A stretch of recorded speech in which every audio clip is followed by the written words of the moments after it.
Warning: this episode of Have You Met Dawson contains spoilers for seasons 1, 2, and possibly 3 for the hit series Invincible. No, wait, don't click off. Don't click off. I know, I'm a kid. I get it. Probably want somebody more authoritative to talk to you about your cartoons than a child. Completely get it. But you already clicked on the video. Why not just stay? Here, watch. See? I put on my suit coat for you. Come on. That's at least worth a like or a comment. Maybe even a subscription. With the power of your views, I will become invincible. What? No, not invisible. I said...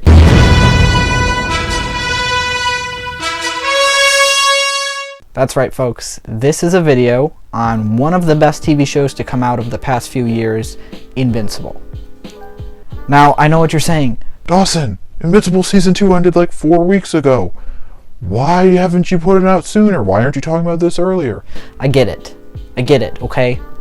I'm a little bit behind. I didn't even see Invincible Season 1 until like 4 months ago, I'm not gonna lie. But it's okay, because I've read all the comics up till Season 2. It's like 47 issues. Like, I'm committed. I got you. We're gonna go through this together.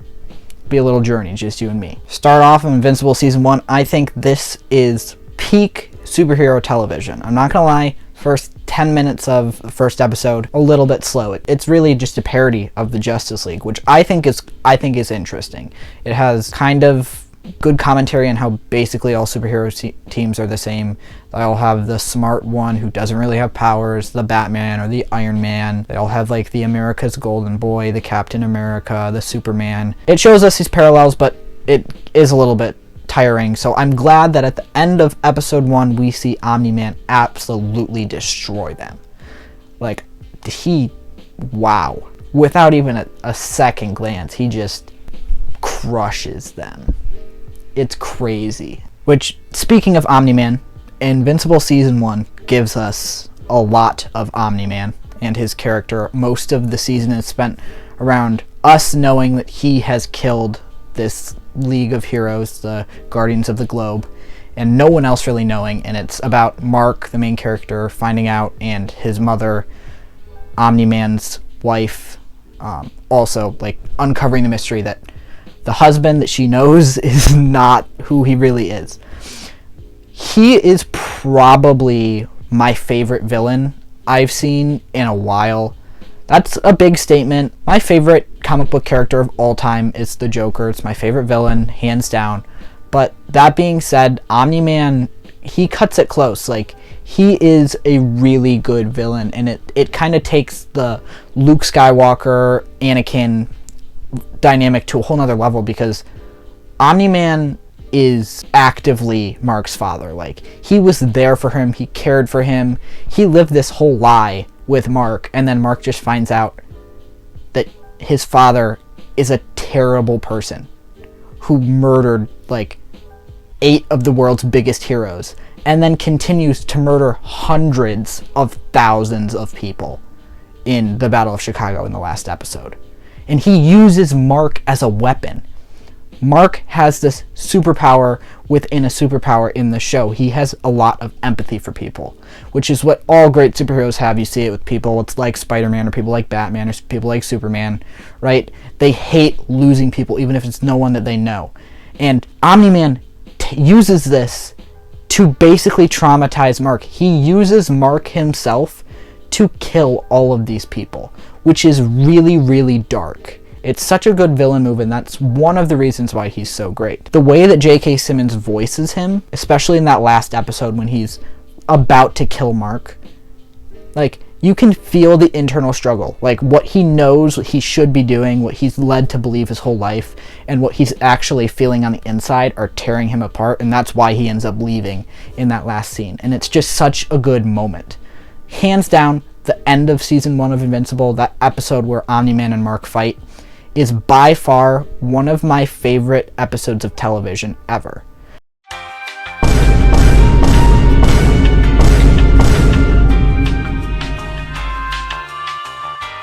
Future Dawson here. Did you really think that I was gonna give you all of my favorite episodes? That's content, baby. I'm not giving that away for free. Are you kidding me? Back to the video. Invincible Season 1 also does a lot of great job with its side plots. Again, we are introduced to a whole world of characters here. Rexplode, Adam Eve, Amber, William. Like, there's just so many people to introduce here. And I'll just talk about a few that stood out to me that had good side plot lines. Deborah, Invincible's mom, might be one of my favorite characters in the show. She kind of plays the audience character. We see this in a lot of shows. Like in Lost, for example, this was Hurley. Or in Stranger Things, it tends to be Gate Matarazzo as Dustin. And she's kind of the character that portrays what the audience is feeling as the story progresses. She shows anger towards Nolan for his betrayal like we do. She portrays the horror of watching all this massacre happen. And she's also one of the only main characters that like really gets time to shine that is a human in this season. And so we can relate to her the most just by default because we don't have these crazy powers. I also, that being said, really like Adam Eve. I think her power set is the coolest out of this.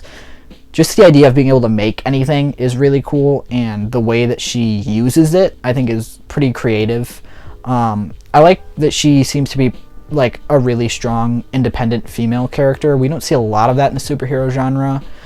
Even with characters like Captain Marvel, I just feel like it's kind of not represented in the way that it should be. Whereas like Deborah or Adam and Eve or even Amber in this series are very strong, independent, and they are just great characters, and it's not overstepped or overlooked. I do like Amber for Mark. I know it's kind of controversial. I do think that her and Mark work well together in this season.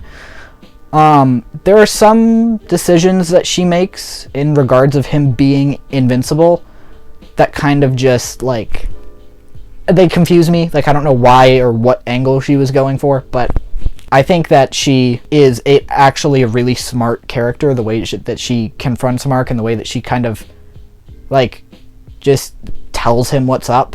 I don't know. I think that she gets way better in season 2. I think in season 2, Amber takes her stride, and I was very upset when they broke up. One other character I want to touch on is Rexplode. Rexplode is a cool character. He is the jerk in this, right? Like, he's the Bakugo. He's the character that is there to antagonize everybody else and kind of tease them. But in a way, he does a really good job of bringing the team together. At the end of episode 8, there is a moment where he grabs a mop and cloth and rag, and he starts cleaning the blood off the wall of the Guardians of the Globe headquarters. And I think symbolically, this is one of the best scenes in the show. Just the way that him and their team finally come together and they wipe away the blood and the death of the past so they can move on as a future. They are now their own team that is not held back by the trauma of what happened to the team before them. I think this is a super cool moment, and it tells a lot for his character of what he brings to the team besides his sarcastic humor and just kind of being a jerk face. Season 2, though, came out last year, and that's more topical, so let's talk about that. Yeah, I'm gonna cut that off because I don't know if that's copyrighted or not, but great YouTube channel, I love them. I don't think season 2 is better than the first season. I've heard a lot of conversation about this. Most people seem to agree with me that season 1 is better. I will, however, say I think the animation for season 2 is better. I know a lot of people are saying that season 1's better. I just, from a perspective of how clean the designs are in season 2, season 1 you can kind of tell a little bit when different animators are animating certain sequences. This seems a lot more uniform to me, and it seems a lot more like we're stepping into Ryan Otley's style of art. He has a very unique style. It's kind of square and angular, the way the faces are structured, and we're getting more into that in this season in the way the characters are designed, and I really appreciate that. In terms of storytelling, for the first 4 episodes of this, it felt a lot more like side quests to me. We had this in the first season, but this just felt less tied together. Like, there was that whole thing where he had to go underwater and like fight this monster, which I completely forgot about until like while I was writing this. Like, because it didn't really affect the plot at all for me. I don't know. He went into space a lot too, and I was like, how many times are you going to send this guy to space? I don't know. You can only see the moon so many times before it's just a rock. What am I saying? There are 3 things out of this season that I think are best. So starting off with Omni-Man, he's less of a villain in this season. He still clearly has intentions that are not always presented as the truth, but he has another family now, which sucks. Like, he left his family, and in under a year he has met another woman, had a baby with her, and is married. And when this planet is in need, Mark goes to help them, and he's confronted with Omni-Man. And Omni-Man has more care for these people, seemingly, than he did anyone on Earth. He expresses guilt and sadness when they are killed, not like how he felt on Earth. Mark points this out, and it's such a sad moment, because Mark has lived his entire life, 17, 18 years, with this father, and he met this woman a year ago, had this kid for less than a year, and he is expressing more sorrow over the loss of their people than Mark's people. Going on to Mark this season grows a lot. His overarching storyline is about how he is not his father. Mark has seen what his father is capable of and who Mark is supposed to be as a Viltrumite, but he takes that destiny and he throws it out the window. Mark is destined to save people. He wants to save people. It's what he was made for. So that's what he does this season. He saves a lot of people. But in the end, when he's fighting Angstrom Levy, he ends up killing him. And this is my favorite scene in the whole season, because Mark loses it. He loses control. He ends up killing him. Even though he thinks he was stronger, the blood is still on his hands, and his arms, and his face. It's everywhere. He obliterates him. Mark has so much guilt here, and that's fundamentally, you can see that Mark hates that he's done this. It brings him closer to being like his father, but in seeing the way it impacts him, it also takes him away from being his father, because his father didn't express guilt like this before. So now we have this crazy contrast between them, but we can see Mark slipping a little bit, and it leaves us in a really great spot for the 3rd season to see where Mark will go. Rexplode in this season is awesome. Again, he's still kind of a jerk, but he's less of a jerk. He's trying to be more of a leading figure for the team.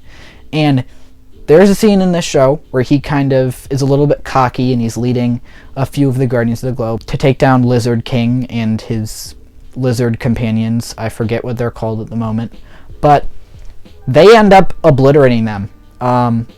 They kind of kill off Replicate. She is alive by the end of the season, but that's a whole other thing. And they end up shooting Rex in the head. And after about 5 minutes of laying on the floor, Rex gets up, rolling around in the noggin, and he beats the crap out of the Lizard King. And it is such a cool moment. And then, as he is like getting, recuperating after he's hospitalized, he's healing, he gets like a new arm that, his arm got ripped off. His arm got ripped off too. So, bullet in the head, arm got ripped off, still beats the crap out of this guy, and ends up redeeming himself, gets a cool arm blaster. I kind of view him as like Steve Harrington of the show. Steve Harrington from Stranger Things notoriously was like a bully in the 1st season, and then eventually became one of the show's best characters. Okay, now that we're done talking about Invincible Season 1 and Season 2, I want to get into Season 3, the leaks that we've gotten so far. There's been a lot of leaks. I don't know how real they are, but from what I've gathered, there's been a lot of character design leaks. So just to list off a few that we got some prison characters, probably from a different world, just background, but cool design, kind of apocalyptic. A dead Mark, just yet again proving to us that he is not really...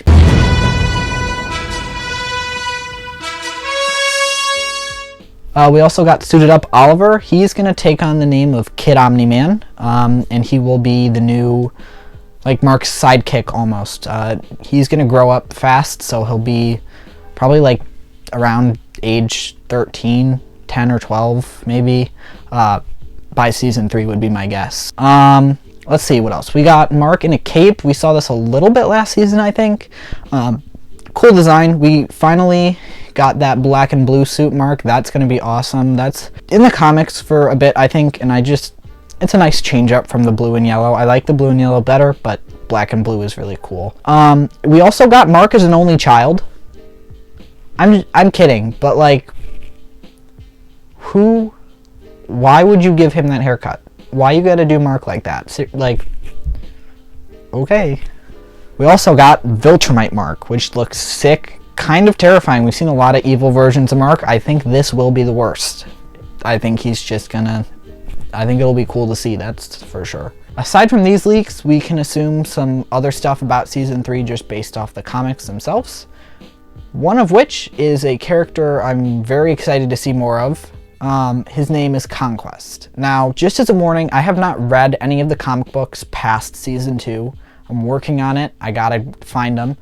But Conquest is a character who has been in Invincible before. He was in the scene where they showed the Great Purge on Viltrum in, I believe, the end of Season 1. He was also briefly mentioned by Anissa when she showed up in Season 2. Killing you is not my task. But soon, another will come. And if he finds you still resistant to your destiny, he will demonstrate the error of your ways, and this whole planet will pay the price. Conquest is a character that isn't really known a lot about in the Invincible universe, but he is one of the most ruthless and chaotic Viltrumites. Omni-Man looked up to him when he was growing up. This guy is super old, thousands of years, and he's gonna kill a lot of people. He kind of just gets joy from slaughtering people, essentially. And this is going to be a really great dynamic to see Mark in, because he's going to have to try and save all of them. And he's going to lose, would be my guess. So we're going to have another huge massacre, kind of like the end of Season 1, but with this much stronger character. And seeing how Mark and the Guardians of the Globe is going to handle that is something I'm really excited to see. I think overall Season 3 is going to be the darkest from what we've gathered so far, especially now that Mark is starting to slip a little bit. Finally, I think we're going to get an Adam and Eve / Mark love story. If you were to ask me at the beginning of the first season what I would think about this, I would probably be against it. I do like Adam Eve as a character, don't get me wrong, like I think she's really cool. I just didn't see her with Mark working very well. It felt a little bit forced. As the seasons have gone on, I do really want to see them together. I did like Amber a little bit more, but I think this season did a good job of naturally separating them, making room for Adam, Eve, and Mark. Adam, Eve, and Mark. One thing that I really hope they recreate, there is a specific piece of fan art of Adam, Eve, and Mark. I just think it's so sweet. I think the way it's done, like the way it's framed, it's really cute, and I want to see that in the show. I think it would be cool to see. And they've done some fan servicey stuff like that before, so I wouldn't be totally surprised. Alright, so that's all I got for Invincible right now. I will be reading the comics at some point, and maybe I'll make another video based off of what I read, what I'm excited for, what to look out for. Just, I would say, if you have some free time, if you're interested in it, just definitely look into some of the characters I've mentioned, just their comic book history and stuff, just to get you hyped, because I think it's going to be crazy. Other than that, thank you all for watching. Hopefully you sticked around trying to get those views up. I don't have anything else. I will see you guys later. Bye-bye.